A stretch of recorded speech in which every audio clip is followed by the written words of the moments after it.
चलिए आइए बच्चों, ये बंद कर दो, आप पंखा बंद कर दो, थोड़ा ठंडा आ गए, बंद कर दो, ज़्यादा देर नहीं, बीमार हो जाओगे। हाँ, कापी दिखाओ। पूनम और क्षमा का अकल नहीं आई थी? अरे नहीं, जब ना आया करो टर्न वाला बताओ। वो हमने ब्रिजेस बताए थे, चारों ब्रिज हो गए थे ना, ठीक है। एडरसन ब्रिज और थ्योरम तुमको हम संडे को पढ़ाएंगे, अगले संडे। हाँ, चारों ब्रिज हो गए। अब हम एडरसन ब्रिज एक्स्ट्रा में और थ्योरम आपको संडे को पढ़ाएंगे। अब आइए लेसन सेकेंड, बेसिक इलेक्ट्रॉनिक्स पर आइए। तुरंत थ्योरी जो बताते जाएंगे वो याद करते जाइएगा। जो अब पढ़ रहे हो वो थ्योरिकल पार्ट है, और इसको ये बहुत बेसिक है। जरा इधर देखो आदित्य, कि अब जो पढ़ने जा रहे हो वो पूरा सब थ्योरिकल पार्ट है और बहुत बेसिक है, आपको लगातार याद करना है। देखिए लेसन सेकेंड, अब तुम लोग पेज कितने छोड़ो ये बता दें हम तुमको, आगे पीछे मिला के 10 पेज छोड़ो। 10 पेज अगर फेयर कॉपी में लिख रहे हो तो 10 पेज छोड़ दो। नहीं, आगे पीछे मिला के 10 पेज, उसमें न्यूमेरिकल भी हो जाएंगे और थ्योरम जो है नॉर्टन, थेवेनियन और विंस theorem plus numerical.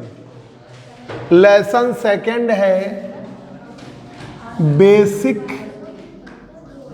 Electronics. Basic electronics, basic electronics,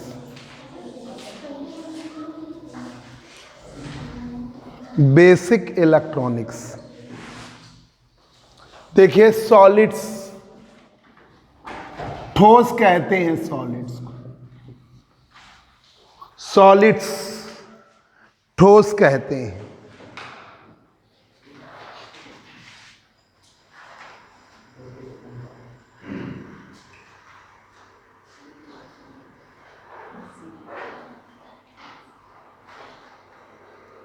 free electron theory के आधार पर सॉलिड्स को हमने 3 क्लास में डिवाइड किया है,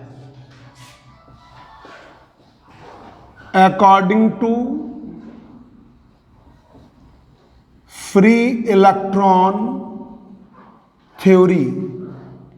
फ्री इलेक्ट्रॉन थ्योरी के आधार पर, फ्री इलेक्ट्रॉन थ्योरी के आधार पर, according to free electron theory, ठीक है, मतलब मुक्त इलेक्ट्रॉन उपलब्ध है या नहीं है उस आधार पर, according to free electron theory, मुक्त इलेक्ट्रॉन के उपलब्ध होने के आधार पर, according to free electron theory, solids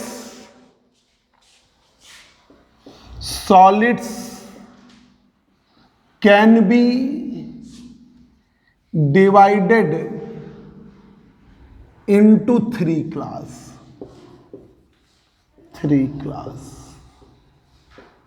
free electron theory के आधार पर सॉलिड्स को हमने 3 क्लास में डिवाइड किया। फ्री इलेक्ट्रॉन थ्योरी के आधार पर, मुक्त इलेक्ट्रॉन उपलब्ध होने के आधार पर सॉलिड्स को हमने 3 क्लास में डिवाइड किया। पहला है कंडक्टर्स और मेटल्स, दूसरा है इंसुलेटर्स और नॉन कंडक्टर्स, इंसुलेटर और नॉन कंडक्टर्स, तीसरा है सेमी कंडक्टर।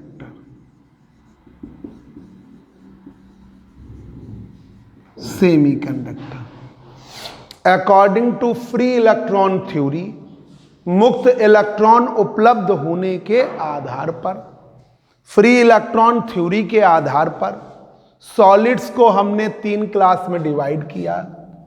कंडक्टर्स और मेटल्स, इंसुलेटर और नॉन कंडक्टर्स, और तीसरा है सेमीकंडक्टर्स, चालक अथवा धातु, अचालक अथवा अधातु, और सेमीकंडक्टर अर्धचालक। ठीक है, तो सॉलिड्स को कहते हैं ठोस, सॉलिड को कहते हैं ठोस।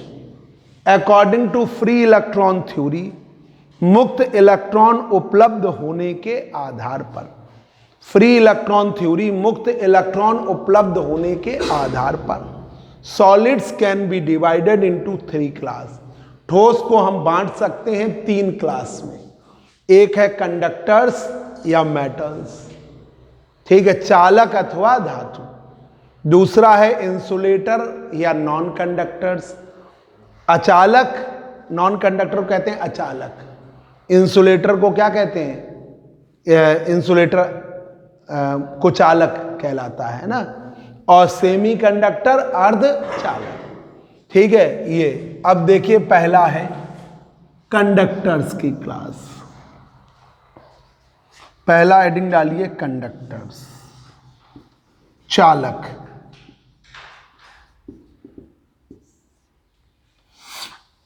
वो सब्सटेंस जिनकी आउटर मोस्ट ऑर्बिट्स, जिनकी बाह्य आवर्त कक्षा शुरुआत से इनकम्प्लीट रहती है, वो सब्सटेंस जिनकी बाह्य आवर्त कक्षा शुरुआत से इनकम्प्लीट रहती है, उन्हें हम क्या कहते हैं, कंडक्टर्स। मतलब इनकम्प्लीट रहेगी, 2 और 8 इलेक्ट्रॉन नहीं रहेंगे। ठीक है, 2 सब्सटेंस, देखिए टर्न में ये होता है, जो टर्न पे टॉपिक्स हैं, एक तो तुम्हारा अभी टॉपिक है discharging of capacitor, LCR circuit का रह गया ना, डिस्चार्जिंग चार्जिंग दोनों बता दिया हमने, डिस्चार्जिंग बताया, तो वो बहुत बड़ा टॉपिक है। टर्न में 1.5 2 घंटे लग जाते हैं, तो संडे को सुबह बुला के कराना है। थ्योरम हम सबको ही एक साथ करा रहे हैं। कल सुपरपोजिशन थ्योरम बताइए, और फिर अगले संडे एक बार सुपरपोजिशन थ्योरम रिवाइज करते हुए नॉर्टन और थेवेनियन, थेवेनियन के साथ ही नॉर्टन बताई जाती है। अगर अलग अलग बताते हैं तो मजा नहीं आता, जैसे थेवेनियन बताई उसी से लगी हुई नॉर्टन है, तो दोनों थ्योरम। क्या 8 नंबर इंपॉर्टेंट है, और कुछ नहीं, वही किरचॉफ लॉ सेकंड लॉ लगना है। तो देखिए कंडक्टर्स में 2 सब्सटेंसेस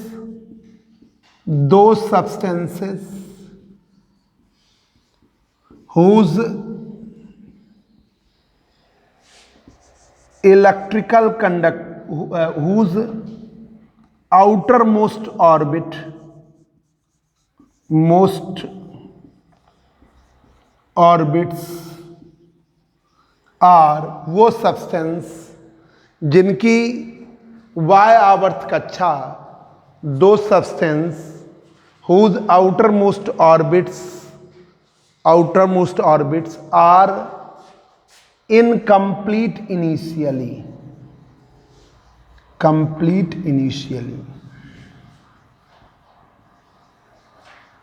वो सब्सटेंस जिनकी बाह्य आवर्त कक्षा शुरुआत से इनकम्प्लीट रहती है, आर इनकम्प्लीट इनिशियली, जिनकी outermost orbits are incomplete initially, are known as उन्हें हम जानते हैं conductors, are known as conductors. वो सब्सटेंस whose outermost orbits, जिनकी बाह्य आवर्त कक्षा इनकम्प्लीट रहती है शुरुआत से, आर इनकम्प्लीट इनिशियली। वो सब्सटेंस जिनकी outermost orbit are incomplete initially, जिनकी आउटर मोस्ट ऑर्बिट शुरुआत से इनकम्प्लीट रहती है। 2 सब्सटेंस वो पदार्थ जिनकी बाह्य आवर्त कक्षा, जिनकी outermost orbits are incomplete initially, are known as conductors. उन्हें हम क्या कहते हैं, कंडक्टर्स। ये कंप्यूटर लिए हो ना, कंप्यूटर का एक अनुपम नोट्स आया है, उसको ले लो पहले, तो उससे पढ़ो, और दूसरा हम नोट्स PDF दे देंगे। ठीक है, दो सब्सटेंस, वो सब्सटेंस जिनकी बाह्य आवर्त कक्षा आर इनकम्प्लीट इनिशियली, हमेशा से इनकम्प्लीट रहती है, आर नोन एज कंडक्टर्स, उन्हें हम क्या कहते हैं? कंडक्टर्स। हिंदी में कहते हैं चालक। ठीक है, कंडक्टर्स या चालक। कंडक्टर्स में, इन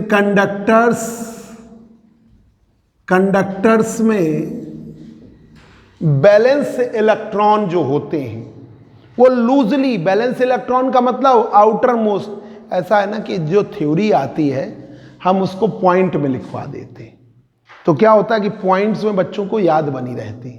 ऐसे ही पूरा थ्योरी लिखा देंगे ना तो तुम देख के डरोगे, जो हमारा एक मानना है। तो पॉइंट्स में क्या किया, एक दो पॉइंट्स याद किए, भूल गए। मान लीजिए आपको हमने 8 पॉइंट लिखाए और तुम 2 पॉइंट भूल भी गए, 6 लिख दिया, मार्क्स मिल जाएंगे पूरे। ठीक है, तो थोड़ा सा बढ़ा के पॉइंट लिख देते हैं। दूसरी बात यह है कि ये BSc थर्ड ईयर में भी आएगा,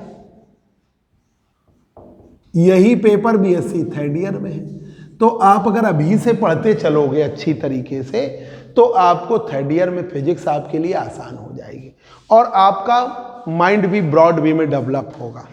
ठीक है, सिर्फ यही सोच के अगर आप नहीं चलोगे, फ्यूचर के अकॉर्डिंग आप नहीं चलोगे तो कभी भी आगे सफलता नहीं मिल पाएगी।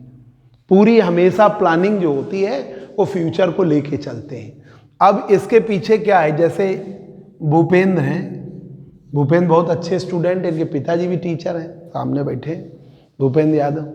ठीक है, ये भूपेंद्र, बगल में आदित्य भी बहुत अच्छे पढ़ने वाले। अब ये पता चला कि इनका साथी ये काका देव गए, अब तो कम हो गया, क्योंकि पहले तो हम लोग के समय अगर तुम BSc कर रहे हो और तुम्हें B.Tech वाला मिल गया तो अब तो क्योंकि B.Tech के बाद जॉब नहीं मिल रही है, और जो B.Tech कर लेते हैं वो तुमसे भी बुरी स्थिति में होते हैं कई।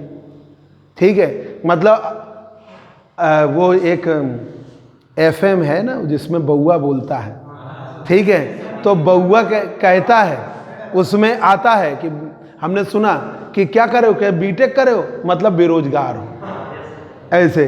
तो वो मतलब लोग B.Tech के बाद जॉब नहीं मिल रही है, तो बेरोजगारी उसमें क्या, क्योंकि कानपुर UP से ही 80,000 बच्चे हर साल निकल रहे हैं और उतनी जगह निकलती नहीं है। तो इसलिए बच्चों का पहले तो कम जो इंग्लिश मीडियम बच्चे थे वो BSc कभी आते ही नहीं थे।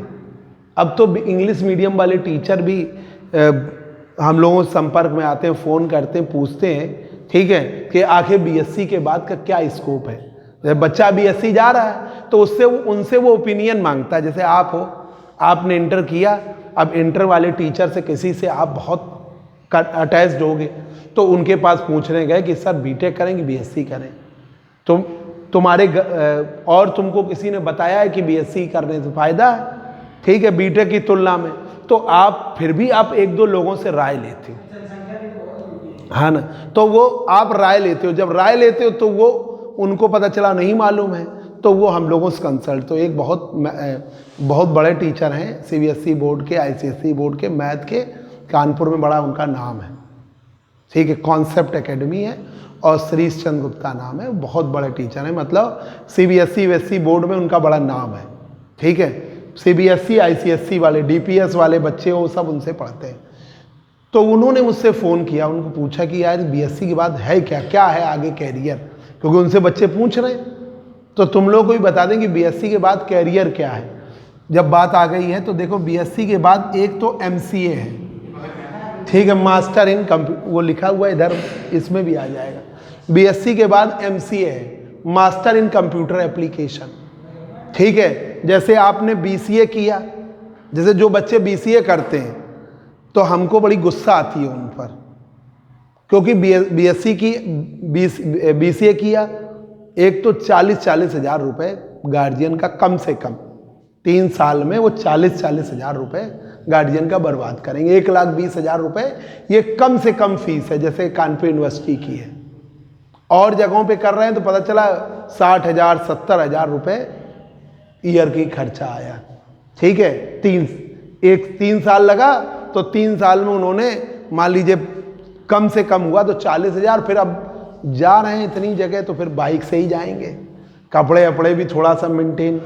तो इन सब से जो बीसीए करते हैं, वो बीसीए करते हैं उनका जितनी नॉलेज, बोलो नहीं तुम, बीसीए करते हैं वो 1,20,000 रुपये अपने गार्जियन का बर्बाद किया, और उसके बाद उनको जॉब मिलेगी भी तो 9-10 हज़ार रुपये की। आज के समय में 10 हज़ार की क्या जॉब। तो उनको एमसीए जरूर करना पड़ेगा, एमसीए करना ही पड़ेगा। तो आप भी उसके बाद जैसे इन्होंने कर लिया, कंप्यूटर साइंस से प्रियांशु बीएससी कर रहे हैं, उसके बाद ये भी एंट्रेंस देंगे, और अच्छी जगह पाने के लिए इनको एमसीए की तैयारी करनी पड़ेगी।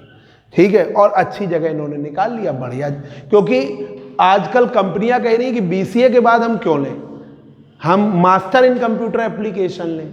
तो एमसीए की वैल्यू अच्छी हो गई है, क्योंकि कंप्यूटर बढ़ रहा है तो एमसीए की वैल्यू अच्छी होती है। बीटेक से भी ज़्यादा वो उसको प्रेफर करते हैं। ठीक है, तो आप बीएससी के बाद एमसीए कर सकते हो। Master in business administration MBA कर लो। ठीक है, कि जो चाहते हैं कि मार्केटिंग जॉब, ऐसा भी नहीं है कि एमबीए वही है कि पता चला लेके झोला चौराहे चौराहे घूमना है। एमबीए बड़ी बड़ी कंपनियों में बहुत अच्छी जॉब होती है, पर आपका कैट के थ्रू, ठीक है, एक से एक एंट्रेंस एग्जाम है, उनसे आपको बहुत अच्छा। चले जाओ, फिर चले जाओ। ठीक है, मतलब वो आपका, ये तो आपके वो कोर्सेज हो गए जो सबको मालूम है। ये खिड़की बंद कर देना, बोर्ड चमकेगा। ठीक है, ये वो एग्जाम हो गए जो थोड़े से प्रोफेशनल है, ये प्रोफेशनल एग्जाम है आपके। ये तो है ही, एसएससी है, बैंक पीओ है, दरवाजा बंद कर देना, एसएससी, बैंक पीओ, क्लर्क, ये सब तो आपके हैं ही, इनका तो कोई अलग है ही वो तो। इसके बाद एक जो बच्चों तुम लोग को नहीं मालूम है, बीएससी के बाद आपने एमएससी किया और पीजीटी के लिए आपने एंट्रेंस दिया। सिर्फ एमएससी करना है, ठीक है, पर एमएससी इतनी आसान नहीं होती है। ठीक है, मतलब एमएससी में ही आपके, तो बीएससी के बाद एमएससी किया और पीजीटी का एग्जाम दिया तो इंटर कॉलेज के टीचर की जगह हो गई। ठीक है, और इसमें बहुत कम कंपटीशन है। आप सोचिए पूरे यूपी भर से एमएससी से निकलने वाले बच्चों की संख्या मैक्सिमम 2000 है, मैक्सिमम, बल्कि उससे कम ही है हर साल। तो वो क्योंकि कानपुर यूनिवर्सिटी में 300 सीटें, 50 से ज़्यादा बच्चा पास नहीं होता, वही पास हो रहा है जो 25-30 हमारे पास पढ़ता है। ये पोजीशन है, क्योंकि एमएससी कोई पढ़ा ही नहीं रहा है और सिर्फ गर्ल्स कर रही हैं। आने वाले समय में स्कूलों में टीचर सिर्फ लेडीज मिलेंगी, बॉयज जेंट्स टीचर नहीं मिलेंगे। अब एमएससी में इस बार तो फिर भी 4-5 बच्चे पढ़ रहे हैं, नहीं तो पिछले साल एमएससी प्रीवियस में 18-19 गर्ल्स थी, 1 बॉयज था। इस समय तो 5-6 बॉयज हैं। इस समय बॉयज की संख्या है, पर बहुत कम एमएससी कर रहे हैं बच्चे। तो इधर बहुत कम कंपटीशन है, फिजिक्स से किया, केमिस्ट्री से किया, सभी सब्जेक्ट में, साइंस के सब्जेक्ट में बहुत कम। तो आपको यहाँ पर उतना टफ कंपटीशन नहीं है जितना बैंक पीओ एसएससी में, और सिर्फ बीएससी का ही आता है। ठीक है, एक और है, बीएससी के बाद आपने बीएड किया, और इसमें कंपटीशन इसलिए भी कम हो जाता है क्योंकि 80% जैसे जो बच्चे जैसे किसी कॉलेज में, नकल वाले कॉलेज में है, वहाँ पर भी क्या होता है, 2, 4, 10 बच्चे ही ऐसे होते हैं जो मेहनत से पढ़ते हैं, वो अपनी नॉलेज को गेन करते हैं। पर काफ़ी बच्चे ऐसे होते हैं 99% स्टूडेंट, और जैसे 300 बच्चे हैं इस कॉलेज के, पता चला 300 में 5-6 बच्चे ऐसे होंगे जो पढ़ रहे होंगे, बाकी तो पढ़ते ही नहीं है। तो वो वाले बच्चे अलग हट गए, जो पढ़ते हैं वो इस लाइन पे जाएंगे, तो वो कंपटीशन बहुत कम हो जाता है ये वाले लाइन में। ठीक है, क्योंकि बीएससी का ही पूरा आएगा, और बीएड कर लिया तो टीजीटी के लिए इसमें बनोगे 11-12 के टीचर, और इसमें बनोगे आप 6 से लेकर 10 तक के टीचर। तो इसमें सब आता है, बीएड करने के बाद पूरा सब आएगा। ठीक है, छोटे छोटे क्लासेस की साइंस सब आएगी। तो इसमें सिर्फ फिजिक्स आएगी, बाकी जनरल स्टडी आएगी। इस वाले में टीजीटी में तो कंपटीशन है, सुपर ट्रेड में तो और ज्यादा है। ठीक है, जो बीटीसी कर लेते हैं उसमें कंपटीशन सबसे ज़्यादा, फिर टीजीटी में कम हो जाता, सबसे कम पीजीटी में। ठीक है, पर ये होता ना कि बीएससी कर लिया, बीएड कर लिया, एमएससी कर लिया, दोनों में बच्चे निकाल देते। इसमें बहुत ज़्यादा बच्चे जो इस तरफ है, ये आसान है थोड़ा सा, और आने वाले समय में सरकार की सख्ती भी है, तो वो जल्दी जल्दी टीचरों को रिटायर कर रही, वो जो टीचर है उनसे कह रही तुरंत हटो, इतना सख्त कर ही रही, इसीलिए कर रही है कि टीचर क्या हो रहा है कि वो जो पता चला एज कम लिखा दिए हैं और वो हो गए 60-62 के, स्कूल में पढ़ाते नहीं, पढ़ाने में इनको चक्कर आ रहा है, तो नए लोगों को मौका मिले, तो सरकार इनको कम कर रही है, जो भी जब तक फिट है तब तक पढ़ाए। तो ये तो ठीक है, सही चीज़ है। आने वाले समय में ये इसमें और भी कंपटीशन बढ़ेगा, है ना। तो अभी 50 इयर्स के बाद रिटायर हो जाना चाहिए लगभग, वो ही करना चाहिए। 50 के बाद की स्थिति नहीं होती है।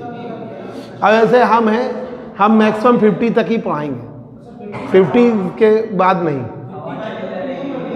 हाँ, तो क्योंकि मतलब उतने के बाद फिर पढ़ाने की स्थिति नहीं होती है, आवाज़ ही नहीं निकल रही है। देखिए, तो बच्चों ये आपके लिए कैरियर के लिए, और कैरियर में सबसे इम्पोर्टेंट 3rd ईयर का ये पेपर है, तो आपको इसके अकॉर्डिंग एक एक पॉइंट अच्छी तरीके से याद करना है। एक तो तुम्हारा बेस भी मजबूत होगा और आने वाले समय में आसानी रहेगी। कोई भी कंपटीशन का एग्जाम हो, इलेक्ट्रॉनिक्स ना आए, यह असंभव है, बहुत आती है हर जगह। देखिए, ये तो बहुत बेसिक चीज़ें हैं। कंडक्टर्स वो होता है, दो substances whose outermost orbits are incomplete initially, शुरुआत से इनकम्प्लीट रहती है, उन्हें क्या कहते हैं? कंडक्टर्स। अब आइए बैलेंस इलेक्ट्रॉन। बैलेंस इलेक्ट्रॉन क्या होते हैं? आउटर मोस्ट ऑर्बिट के इलेक्ट्रॉन, उन्हें क्या कहते हैं? संयोजी इलेक्ट्रॉन। तो इन conductors valence electrons are loosely bound to the nucleus. Nucleus से बहुत लूज वे में बंधे होते हैं। इन कंडक्टर्स चालक में जो संयोजी इलेक्ट्रॉन्स हैं, बैलेंस इलेक्ट्रॉन्स हैं, are loosely bound to the nucleus. Nucleus से बहुत लूज वे में बाउंड होते हैं। बैलेंस इलेक्ट्रॉन को लिख लो संयोजी इलेक्ट्रॉन्स, ठीक है, जो सहसंयोजक बंध बनाते हैं। तो संयोजी electrons are loosely bound to the nucleus, nucleus से लूज वे में बाउंड होते हैं।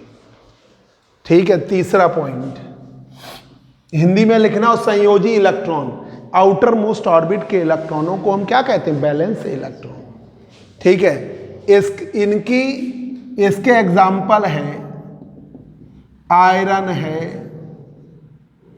कॉपर है, सिल्वर है, गोल्ड है, एल्युमिनियम है, ETC। ये इसके iron, copper, silver, gold, aluminium and so on, ये इसके एग्जाम्पल है। कंडक्टर्स की वैद्युत चालकता, electrical conductivity, electrical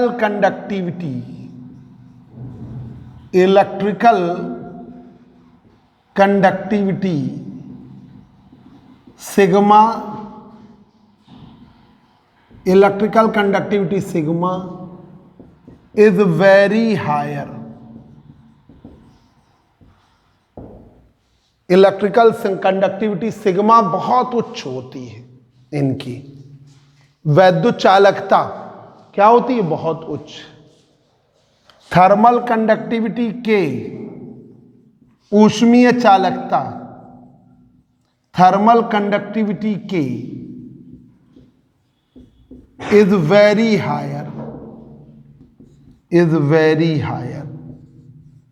thermal conductivity भी बहुत हायर होती है। इलेक्ट्रिकल कंडक्टिविटी सिग्मा भी बहुत हायर है, थर्मल कंडक्टिविटी के भी बहुत हायर है। कंडक्टर्स ओम्स लॉ को ओबे करते हैं। Conductors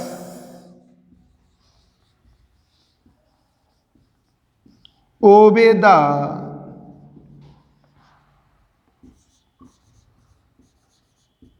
Ohm's law. Conductors Ohm's law को ओबे करते हैं। ओम का नियम याद आया कि इलेक्ट्रिकल करंट डेंसिटी जे, धारा घनत्व जे, डेंसिटी जे डायरेक्टली प्रोपोर्शनल है इलेक्ट्रिक फील्ड की। करंट डेंसिटी जे अनुक्रमानुपाती होती है वैद्युत क्षेत्र के, इलेक्ट्रिक फील्ड के। इलेक्ट्रिक फील्ड की तुम लोग बता दिया ना, पेपर मई में है, अपडेट आ जाएंगे, हम बता देंगे, बन जाए टाइम टेबल बता दें। अब मतलब ये इन सभी यूनिवर्सिटी के मई में ही पेपर हैं इलेक्ट्रिक फील्ड के। फिर तुम्हें डेट लिखवा देंगे, पहले ही बता देंगे। जे बराबर सिग्मा है। सिग्मा इलेक्ट्रिकल कंडक्टिविटी, वैद्युत चालकता है। Sigma electrical conductivity.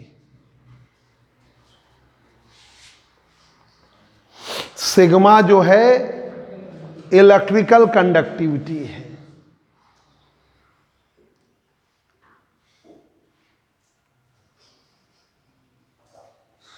अब देखिए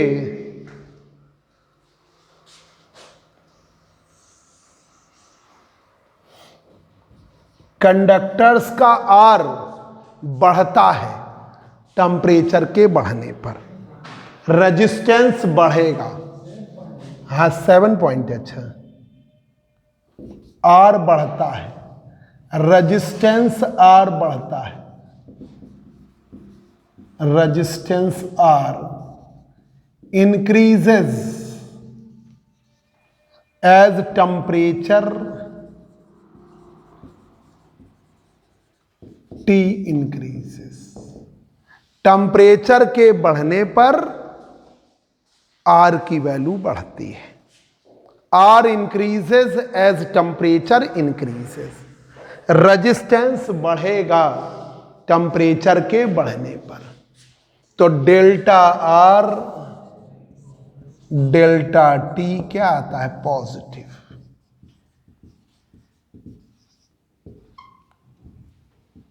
इनका रेजिस्टेंस बढ़ता है टेम्परेचर के बढ़ने के साथ साथ। R increases as temperature increases. R बढ़ेगा जैसे जैसे टी बढ़ेगा। तो कंडक्टर्स के पास positive temperature coefficient of resistance, धनात्मक प्रतिरोध गुणांक है। अभी सेमीकंडक्टर के पास ऋणात्मक होगा। तो ये देखिए कंडक्टर्स हैविंग पॉजिटिव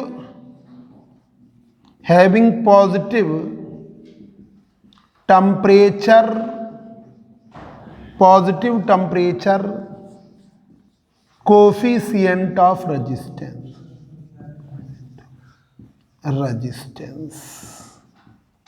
इनके पास धनात्मक प्रतिरोध गुणांक है। Positive temperature coefficient of resistance, इनके पास धनात्मक प्रतिरोध गुणांक है। Positive temperature coefficient of resistance, positive temperature coefficient of resistance. देखिए एक बार शुरुआत से, ये लेसन आपके बीएससी थर्ड ईयर में भी पूरा है, इलेक्ट्रॉनिक्स यही है, पूरी यही है। तो देखिए सॉलिड्स, हिंदी मीडियम वाले लिख लें ठोस। सॉलिड को क्या कहते हैं? ठोस। According to free electron theory, मुक्त इलेक्ट्रॉन उपलब्ध होने के आधार पर, फ्री इलेक्ट्रॉन थ्योरी के आधार पर सॉलिड्स को हम 3 क्लास में डिवाइड कर सकते हैं। Solids can be divided into 3 class. मुक्त इलेक्ट्रॉन उपलब्ध होने के आधार पर सॉलिड्स को हम 3 क्लास में डिवाइड कर सकते हैं। एक है कंडक्टर्स और मेटल्स, चालक अथवा धातु। कंडक्टर्स और मेटल्स, चालक अथवा धातु। इंसुलेटर और नॉन कंडक्टर, अचालक अथवा अधातु। और तीसरा है सेमी कंडक्टर, क्या कहते हैं, अर्धचालक। सेमी कंडक्टर, अर्धचालक। ठीक है, एक मिनट जरा, तो याद करिए अभी, तुरंत ही, अभी इसी समय याद करना है आपको। तो देखिए, according to free electron theory, free electron theory के आधार पर सॉलिड्स को हम डिवाइड कर सकते हैं 3 क्लास में, कंडक्टर्स और मेटल्स, चालक अथवा धातु। दूसरा है इंसुलेटर और नॉन कंडक्टर, अचालक अथवा अधातु। और तीसरा है सेमी कंडक्टर, अर्धचालक। कंडक्टर्स वो सब्सटेंस जिनकी वाय आवर्त कक्षा शुरुआत से अधूरी रहती है, इनकम्प्लीट रहती है।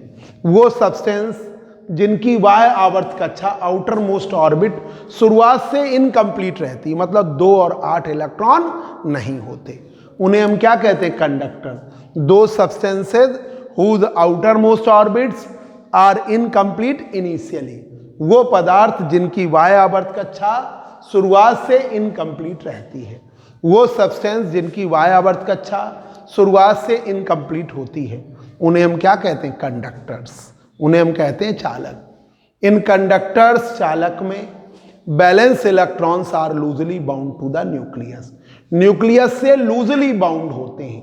कंडक्टर्स में जो बैलेंस इलेक्ट्रॉन हैं, संयोजी इलेक्ट्रॉन हैं, वो लूजली बाउंड होते हैं। कंडक्टर्स में valence electrons are loosely bound to the nucleus, nucleus से लूज वे में बंधे होते हैं। ठीक है, loosely bound to the nucleus. इसका एग्जाम्पल है आयरन है, कॉपर है, सिल्वर है, गोल्ड है, एल्युमिनियम है, ये इसका example. Iron, copper, silver, gold, aluminium, इसका एग्जाम्पल। भाई देखो ना, वायरिंग में कौन सा वायर सबसे अच्छा होता है, कॉपर। ठीक है, कॉपर में लॉस बहुत कम होता है, जब करंट कंडक्शन होता है सबसे कम लॉस। फिर उससे थोड़ा सा कम अच्छा एल्युमिनियम है, सबसे बेकार आयरन है, सबसे ज्यादा लॉस करता है करंट का। ठीक है, तो आयरन बेस्ट गोल्ड है, पर गोल्ड की वायरिंग यूज नहीं की जा सकती, सबसे बेस्ट तो गोल्ड है, बहुत ज़्यादा कॉस्टली है। तो iron, copper, silver, gold, aluminium, ये सब मेटल है और सभी आपके कंडक्टर्स हैं। Electrical conductivity sigma is very higher, electrical conductivity जो सिग्मा है बहुत हायर होती है। अब तो पहले जब अंग्रेजों ने या शुरुआत के समय में कॉपर के ही ये लाइनें डाली जाती थी, तो लोग पता चला बीच में लाइन काट के तार ही निकाल जाते थे। ये जो वायरिंग थी ना, जो वायर थे पुराने समय में, जब इंडिया में इलेक्ट्रिकल वो शुरुआत हुई, तो इसमें वायरिंग में कॉपर की लाइनें पड़ती थी। ये जो वायरिंग में आपके, तो कॉपर की लाइनें पड़ती थी, उतना ज़्यादा होता नहीं, पता चला बीच में इतना एरिया, बीच में वो लाइन काट के, और वो पता चला कॉपर वायर ही गायब हो गया। ये काफ़ी देश आज़ाद हुआ, उसके सन 65-68 तक चलता रहा कॉपर का वायरिंग, और वो आए दिन तारे ही गायब हो जाते थे। ठीक है, अब उतना एल्युमिनियम उतना महंगा होता नहीं, उतना महंगा होता नहीं, तो एल्युमिनियम, अब उसमें भी मिक्सिंग वाले वायर हैं, तो वो भी प्योर एल्युमिनियम भी नहीं है। तो देखिए, electrical conductivity sigma is very higher, इनकी वैद्युत चालकता बहुत हायर है। थर्मल कंडक्टिविटी भी बहुत हायर है, ऊष्मीय चालकता भी बहुत ज्यादा है, वैद्युत चालकता भी बहुत ज्यादा, ऊष्मीय चालकता भी बहुत ज्यादा। कंडक्टर्स किसको ओबे करते हैं, ओम्स लॉ को। तो current density directly proportional electric field, जब बराबर करते हैं तो सिग्मा आता है। सिग्मा क्या कहलाता है, इलेक्ट्रिकल करंट। रेजिस्टेंस आर की वैल्यू बढ़ती है जैसे जैसे टी बढ़ता है, R increases as T increases, तो delta R upon delta T क्या आएगा, पॉजिटिव। ठीक है, conductors having positive temperature coefficient of resistance, conductor के पास धनात्मक प्रतिरोध गुणांक है। Conductors having positive temperature coefficient of resistance, conductors के पास धनात्मक प्रतिरोध गुणांक है। आगे आइए, कंडक्टर्स वाइडमैन फ्रिंज लॉ को ओबे करते हैं, वाइडमैन फ्रिंज लॉ को ओबे करते हैं।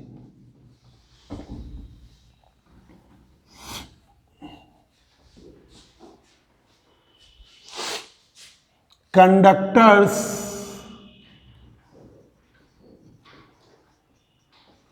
ओबे the Wiedemann Franz law, conductors obey करते हैं Wiedemann Franz law, conductors Wiedemann Franz law को ओबे करते हैं। K upon sigma, K upon sigma directly proportional है टी के। जब बराबर करेंगे constant into T, K upon sigma T क्या आएगा, कांस्टेंट।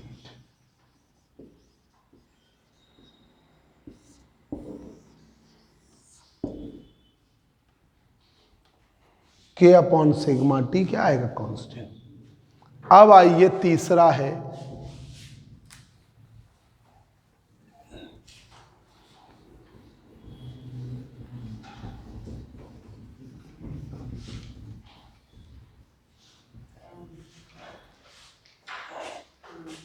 दूसरा सॉरी इंसुलेटर, इंसुलेटर और देखिए दूसरा इंसुलेटर है, इंसुलेटर या क्या कहते हैं, नॉन कंडक्टर, कंडक्टर, इंसुलेटर और नॉन कंडक्टर, इंसुलेटर और नॉन कंडक्टर। कितना टाइम हुआ, इंसुलेटर और नॉन कंडक्टर। देखिए पहला पॉइंट, वो सब्सटेंस जिनकी वाय आवर्त कक्षा शुरुआत से फुलफिल्ड होती है, शुरुआत से पूरी भरी होती है, उन्हें हम इंसुलेटर और नॉन कंडक्टर कहते हैं। दो substances whose outermost orbits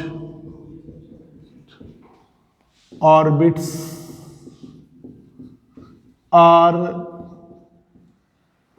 completed initially, वो सब्सटेंसेस जिनकी वाय आवर्त कक्षा शुरुआत से फुलफिल्ड होती है, दो substances whose outermost orbits are completed initially, वो पदार्थ जिनकी वाय आवर्त कक्षा आर कंप्लीटेड इनिशियली शुरुआत से भरी होती है, आर नोन एज इंसुलेटर्स और non conductors,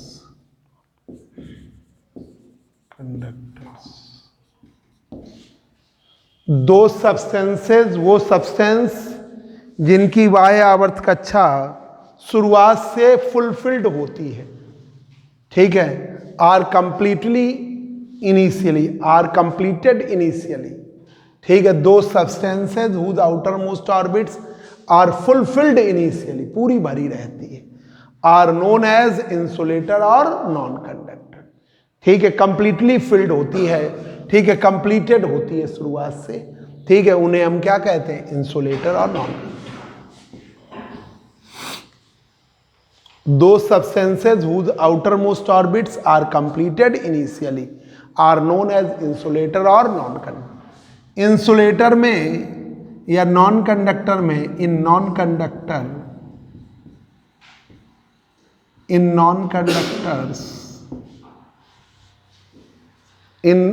conductors balance electron क्या होते हैं, टाइटली बाउंड होते हैं। Valence electrons electrons are tightly bound to the nucleus.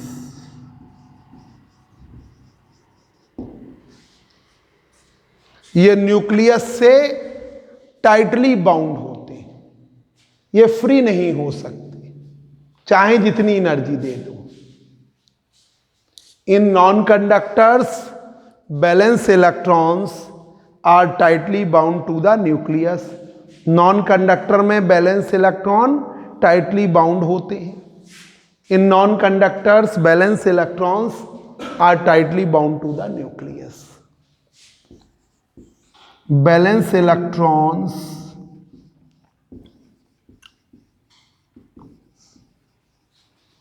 Can not be free from the atom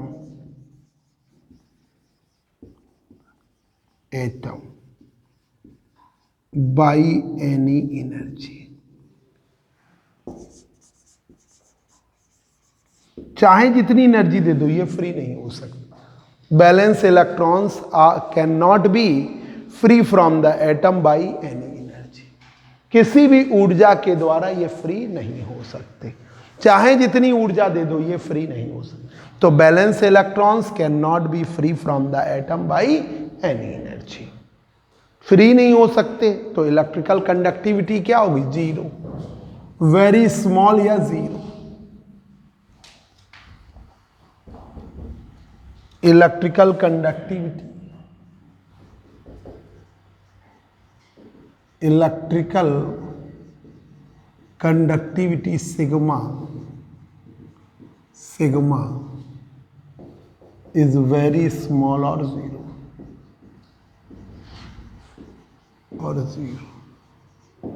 बहुत स्मॉल या जीरो. सिग्मा बहुत स्मॉल या जीरो. थर्मल कंडक्टिविटी भी वेरी स्मॉल और जीरो. रजिस्टिविटी रो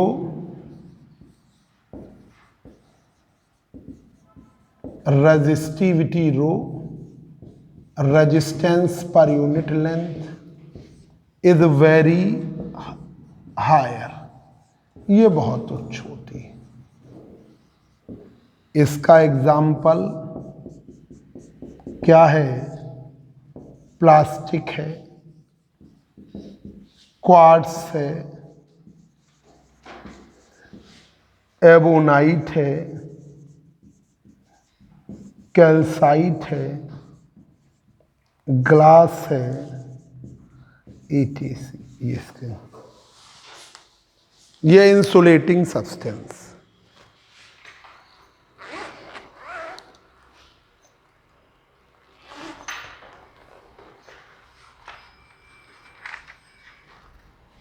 अमरेंद्र अपनी बची फीस जमा करके फुल करो. दीपक भी जमा करें. आशुतोष मिश्रा फीस जमा करो. प्रफुल्ल अपनी फीस जमा करो.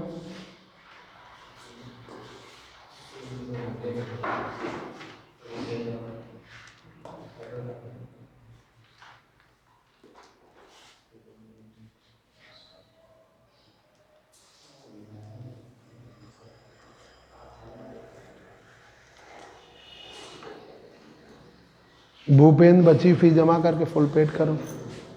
ठीक है. प्रियांशु कितनी जमा हो गई?